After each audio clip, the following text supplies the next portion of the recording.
Let go. I got hella swoops, I just do the shit. Hey, I got hella gas, you think I grew the shit? Niggas tweak by hoes, they on some goofy shit. Plug tryna throw them bows, I call them ludicrous. Hey, real quick. In a couple of words or in one word, what makes me different than any other reactioner? I don't know. People that make reaction videos. What makes me stand out? What makes me different? Let me know that in the comment section below. Because I don't really know. So I would like to hear what y'all have to say. So what keeps y'all coming back? Let me know in the comments. Let's get started. What?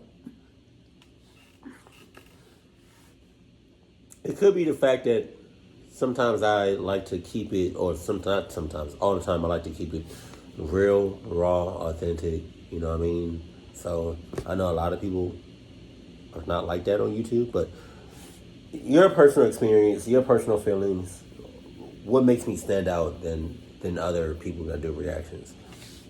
Yeah. Wow, I was about to say my whole outro.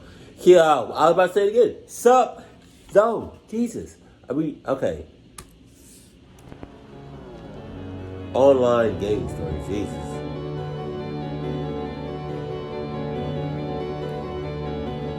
All it needs is a beat, and I'll be jamming. I have a headache, but I'm trying to work through it. I like Let's Read. Being a girl who plays video games can be pretty tough sometimes. Note that I said girl who plays video games and not bloody gamer girl, since that term seems to be now irrevocably associated with dirty bathwater and a Twitch thought turned scam artist. That's just one of the things you get. Others just assume you're trash at the game because of what's between your legs. The only time I ever get any real respect from guys is when I prove I'm actually good at the game we're playing. Not that all guys are like that. I'd actually say that most don't really care that I'm a girl, but when it gets bad, it gets really bad. And sometimes, that's all it takes to ruin the experience for me completely. But there was one incident that occurred while I was playing online that put me off gaming entirely for quite a while. This is the story of Twi'lek Zane. I met Twi'lek Zane one night on Sea of Thieves. For those that don't know, Sea of Thieves is an awesome multiplayer game where a crew of 2 to 4 players take control of their very own pirate ship. I was a huge fan of the Disney Pirates franchise when I was a kid. Still am, I suppose. So the idea of a game like that was hugely appealing to me. I had a lot of fun on Sea of Thieves, for a while anyway. Until one night I found myself on a ship with a crew member called Twi'lek Zane. Zane, as we'll call him, was nice at first. Wow. I mean, I know this is a game. But why he gotta look like that? He looking dead at you, like, Jesus. That's a red flag right there. His name is a red flag? His name is sus? But his character is screaming red flags. I just want to let you know that. And who are these other mother cluckers? Jesus. He seemed a little surprised to find himself sailing with a real-life girl, but a lot of people are and just get over it pretty quickly. Zane seemed like one of those guys, kind of quiet but perfectly nice otherwise.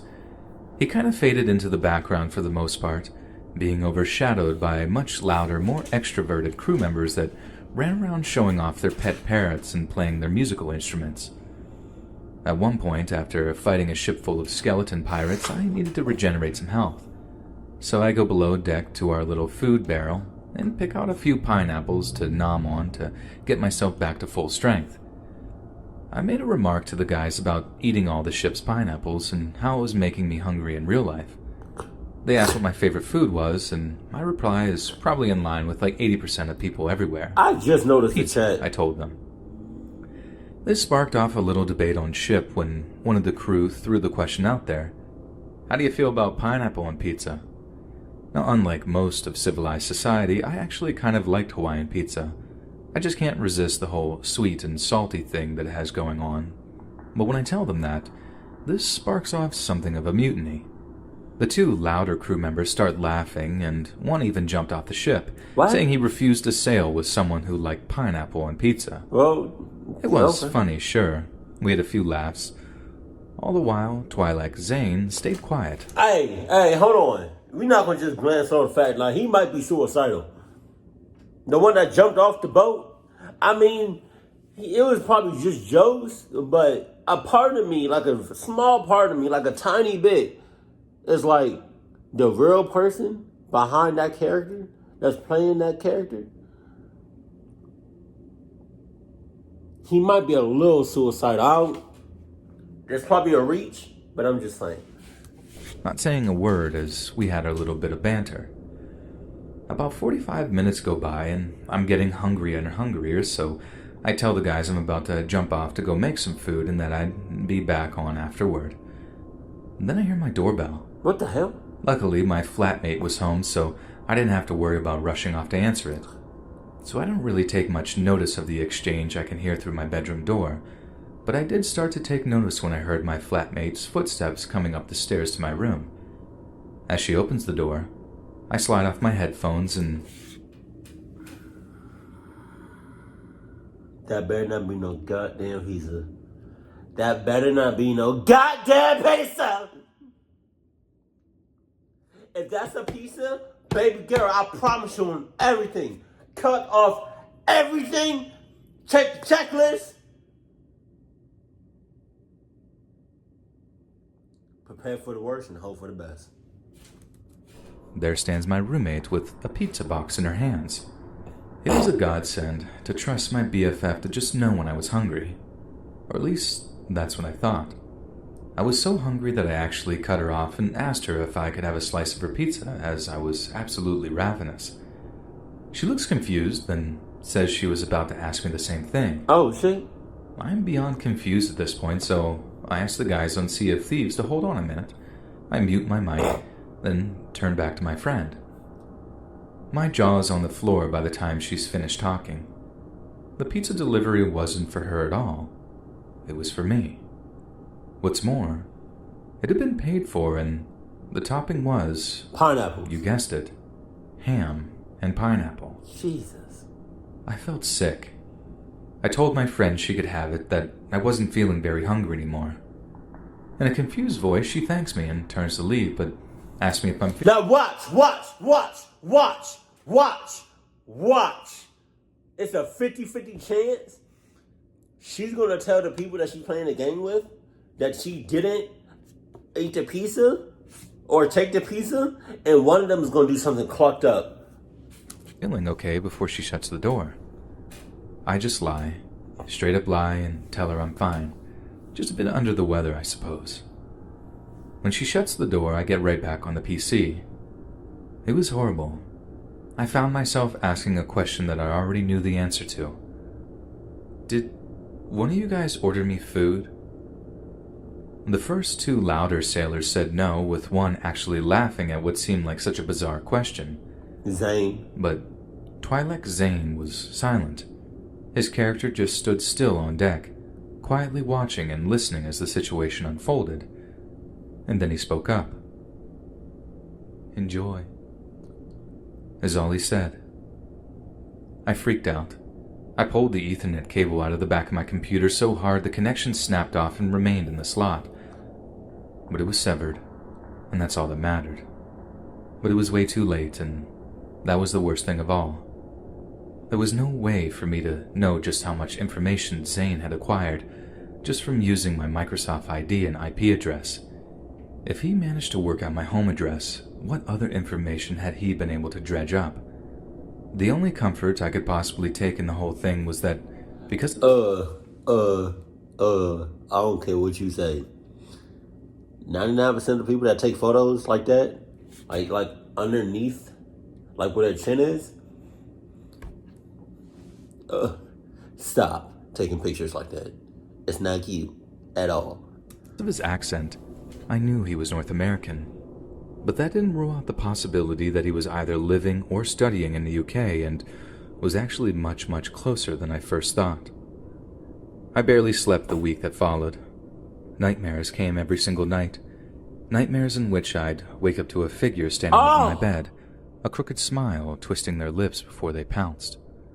I'd wake up crying, bed sheets soaked in a cold sweat, with my roommate rushing into my room to see if I was okay.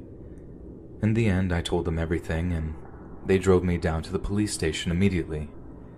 There I spoke to an internet safety officer who was overloaded with cases just like mine, but all they could do was tell me to block the person in question, to possibly avoid the same game as them, but generally to carry on as normal. Basically, there was absolutely... How... You know the clucked up thing about what he just said? How can you go on about your day, go on about your life, as if a random person that you don't know at all has your home address? You don't. You don't. How do you don't? Oh my God, that's so creepy. That is so creepy. She literally has to. Just like she said, I don't even know what other information he has on her, but like, that's crazy as hell.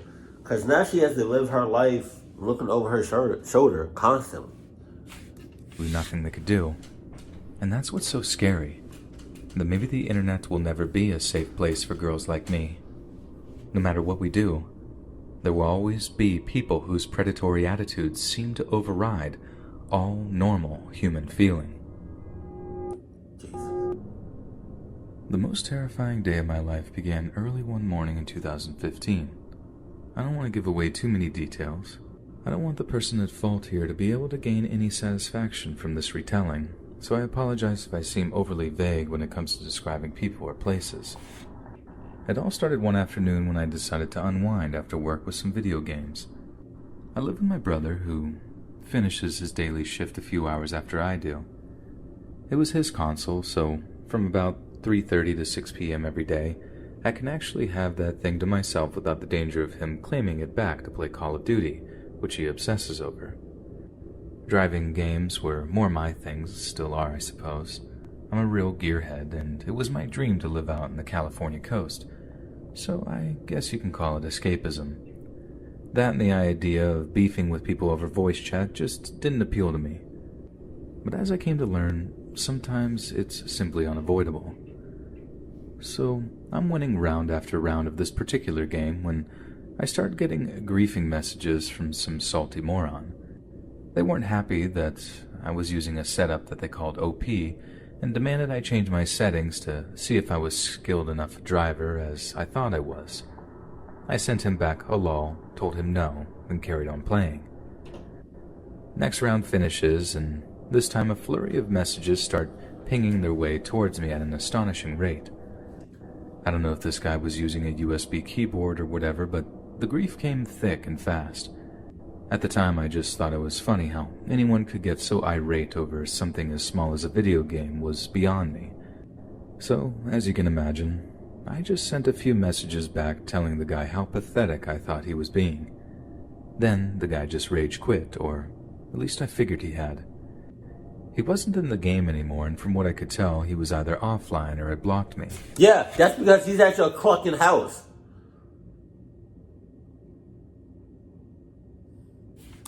But he did send one final message before he did. You deserve what's about to happen. Rest in pieces. Damn! I have to admit, this did creep me out a little. Although I was mainly worried about him, like hacking the console or something. Like I said, it was my brother's, and he would not be happy if someone screwed up his COD sessions. However, a few hours go by, there's no problem with the internet connection or the console, so I figured the guy was just full of hot air and was just trying to scare me. And I just sort of forgot about the whole thing. I remember briefly telling my brother about it when he got home, and he thought the whole thing was funny. But other than that, yeah, it just didn't register with me. We had dinner, watched a little TV, shared some beers, and then went to bed, the usual routine. The next thing I remember was being shaken awake by my brother. There was no light coming through the cracks in the curtains, so I had no idea what time of night it was.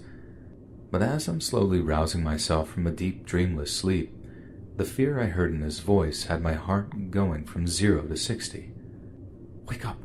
There's people trying to break in," Oh, shit. he hissed. When I looked, I saw he had his pistol in his hand. Wow. He was deadly serious. This was no dumb prank, and I could see from the look in his eyes that our lives might actually be in danger. Everything was kind of a blur after that. He hadn't called the cops yet. He'd rushed into my room right after he grabbed his gun, so that was the first thing I did. I grabbed my phone and immediately called 911. It's in the middle of explaining to the dispatcher that we were in the middle of a home invasion that I heard my brother scream something about the guys outside being armed. They sent me into overdrive. I was pleading with the woman on the other end of the line to send help, but when I told her our street address, she seemed to get all cagey. Right when I was panicking the most, she asked me to hold the line. Instead of reassuring me anything to let me know that help was on the way, she literally said, "Hold the line, please, sir." Wow. And then silence. Silence until I heard the shots. 5 of them to be exact. Something that's completely burned in my memory. The distinct pop, pop, pop, pop, pop that I described to the police over and over again. Then there was screaming. My brother barking at the invaders outside. He'd shot at one of them, and his aim had been true. There was more screaming, too. My sister-in-law was hiding somewhere in the house and was wailing with panic now that the shots had been fired. I was so scared I just ran to my closet, crouched down and shut the door. I tried to keep as low as possible while staying on the line with the dispatcher, but each second seemed to drag itself out into an eternity as all I could do was wait and listen. Then I heard the words that made my jaw drop and had me hanging up the phone immediately. "This is the police. Put down your weapons to surrender to the officers immediately." Not exactly what was said, but I won't reveal exactly that because they used my real name. I remember seeing my brother on the stoop outside, his hands held high in the air as a few extremely bright lights illuminated and blinded him. I was convinced they were going to kill him. I mean, the shots he'd fired, the ones I thought were aimed at some violent intruder, he'd shot at the freaking cops. Oh, what the heck? Not just... What? I am so confused. Plot twist. What the hell did I just say? Plot twist like a mother clucker. What? shot at them either. He hit one. I know he did. A bunch of times, too. As far as I was concerned at the time, he'd killed a cop, and how was he not dead himself? They arrested my sister-in-law and I and took us down to the station. I had no idea what was about to unfold. I was convinced my brother was about to get life in prison for killing a cop. But the truth of the matter and how that situation ended was something I never could have expected. We came to find out that my brother was facing absolutely no charges. None. He had fired at a cop, and I was right, had in fact hit them, but was still facing no charges. It was all because of that video game I'd been playing. The salty guy who was messaging me had somehow found out my IP, then used that to pin down my social media details, which he then used to find out my address. Then he waited until the following morning to SWAT us, which he did so with horrifying efficiency. Long story short, because the cops hadn't followed protocol and announced themselves properly, my brother had no idea it was them, hence why he opened fire in the first place. The cop he shot was wearing a state-of-the-art bulletproof vest, military style with armor plates. Each round hit the plate. So other than some bad bruising, the cop was able to walk away. That night was probably the worst experience of my life, but I still play video games. Whoever it was that almost ruined our lives will never have the satisfaction of thinking he had put me off gaming. I still play, every night almost, and I will continue to do so as long as I'm able.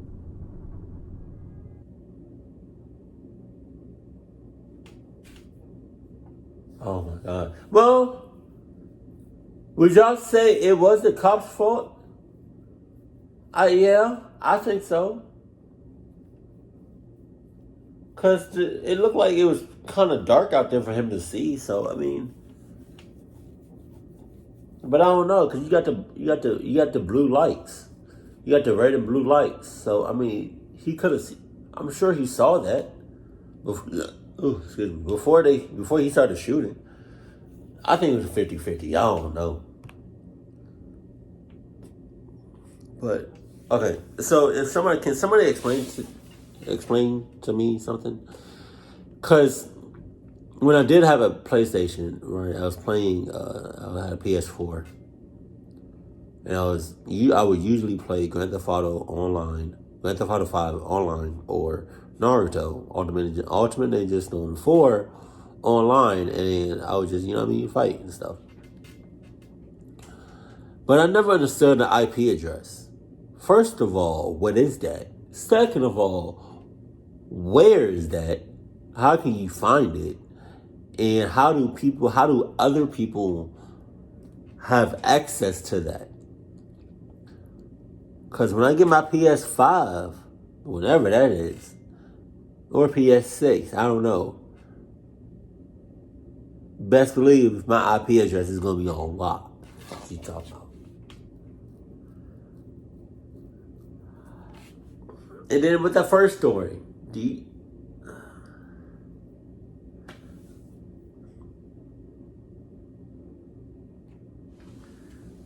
I'm not saying I would have ate the I'm not saying I would have ate the pizza. I'm just saying.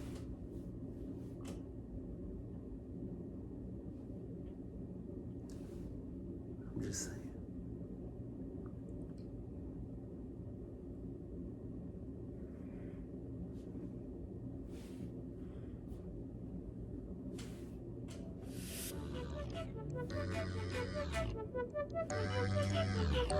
Sorry. All right. Keep it cool, keep it classy, and I love you. Stay happy.